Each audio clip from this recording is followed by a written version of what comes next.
நாடு முழுவதும் சுமார் 40,000 பேர் டெங்கு மற்றும் சிக்குன்குனியாவால் பாதிக்கப்பட்டிருப்பதாக மத்திய சுகாதாரத்துறை தெரிவித்திருக்கிறது.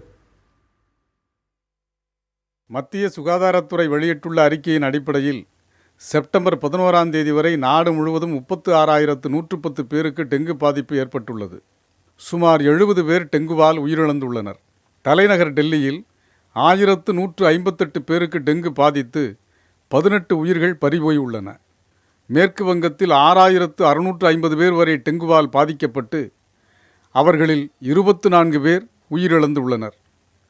ஒடிசாவிலும் 6,000க்கும் அதிகமானோருக்கு டெங்கு பாதிப்பு ஏற்பட்டு 10 பேர் உயிரிழந்துள்ளனர். தமிழகத்தில் 1,293 பேருக்கு டெங்கு பாதிப்பு ஏற்பட்டு 4 பேர் உயிரிழந்ததாக இந்த அறிக்கையில் தெரிவிக்கப்பட்டுள்ளது.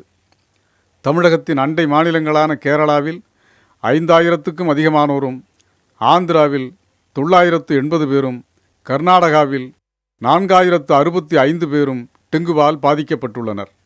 புதுச்சேரியிலும் 247 பேருக்கு டெங்கு பாதிப்பு ஏற்பட்டுள்ளது.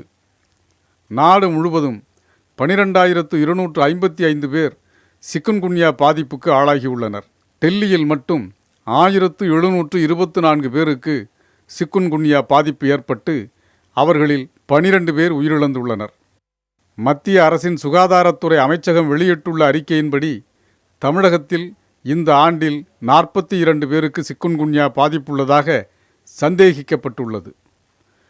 அண்டை மாநிலமான கர்நாடகாவில் மட்டும் 9,427 பேரும், கேரளாவில் 100 பேரும், ஆந்திராவில் 543 பேரும் சிக்குன்குன்யா பாதிப்புக்கு ஆளாகி உள்ளனர்.